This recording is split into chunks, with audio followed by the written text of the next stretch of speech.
নমস্কার। এই ভিডিওটিতে যে শান্ত স্বভাবের ছেলেটি আপনারা দেখতে পাচ্ছেন তার নাম রাহুল মিনার, আর তার পেছনে লুকিয়ে আছে একটি মানুষরূপী জানোয়ার। দিল্লির বিলাসবহুল কৈলাস হিলস এলাকায় আইআরএস অফিসারের মেধাবী কন্যাকে নৃশংসভাবে অত্যাচার এবং খুনের ঘটনায় শিহরে উঠেছে গোটা দেশ। অভিযুক্ত প্রাক্তন পরিচারক রাহুল মিনাকে ইতিমধ্যে দিল্লির দ্বারকা এলাকার একটি হোটেল থেকে গ্রেফতার করেছে পুলিশ। প্রাথমিক তদন্তে উঠে এসেছে এক ভয়ঙ্কর পরিকল্পনার কথা, যেখানে লালসা, অনলাইন গেমসের প্রতি নেশা এবং প্রতিহিংসা মিলেমিশে একাকার হয়ে গেছে। পুলিশ জানিয়েছে মেয়েটির বয়স 22, আইআইটি দিল্লি স্নাতক, ইউপিএসসির পরীক্ষায় প্রস্তুতি নিচ্ছিলেন।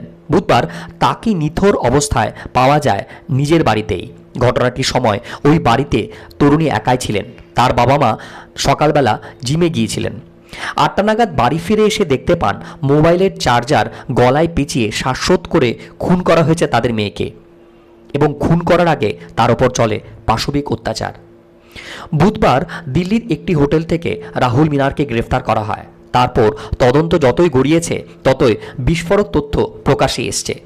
পুলিশ সূত্রের খবর, এই নৃশংস ঘটনার পর অভিযুক্তের মধ্যে বিন্দুমাত্র অনুশোচনা দেখা যায়নি। পুলিশের কাছে সে অত্যন্ত স্বাভাবিকভাবে জানিয়েছে তার উদ্দেশ্য ছিল কেবল টাকা চাওয়া। ঘটনাটি কিভাবে ঘটল তা নিয়ে নির্লিপ্তভাবে জানিয়েছে সবকিছু এমনিই ঘটে গেল। পুলিশের প্রতিবেদন অনুযায়ী অভিযুক্ত রাহুল মিনাকে জিজ্ঞাসাবাদের সময় অত্যন্ত স্বাভাবিক ছিল। পুলিশের ভাষায় 23 বছর বয়সী ওই যুবকের মধ্যে তার করা নৃশংস অপরাধের কোনো অনুশোচনা দেখা যায়নি। পুলিশের আধিকারিকরা এও বলেন, মৃতার বাবা তাদের জানিয়েছেন যে অভিযুক্ত যুবক প্রায় 10 মাস তাদের বাড়িতে কাজ করেছেন। প্রতিবেশীদের কাছ থেকে অল্প অল্প করে টাকা ধার করার অভ্যাসের কারণে 2 মাস আগে তাকে বরখাস্ত করা হয়। পুলিশের এও সন্দেহ সেই আক্রোশ থেকে এই অপরাধটি ঘটিয়েছে সে।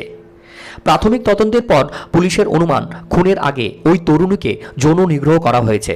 ঘাতক অত্যন্ত ঠান্ডা মাথায় তরুণীর মোবাইল ফোনের চার্জার দিয়ে তাকে তার গলায় পেঁচিয়ে শ্বাসরোধ করে খুন করে। পুলিশ কর্তাদের মতে, দিল্লিতে অপরাধটি করার মাত্র কয়েক ঘন্টা আগে রাহুল আলোয়ারের তার গ্রামে আরেক মহিলাকে যৌন নির্যাতন করেছিল। অনলাইন জুয়ার প্রতি তার আসক্তি থেকেই বুধবার সকালে ডাকাতির উদ্দেশ্যে সেই সরকারি আমলার বাড়িতে গিয়ে থাকতে পারে।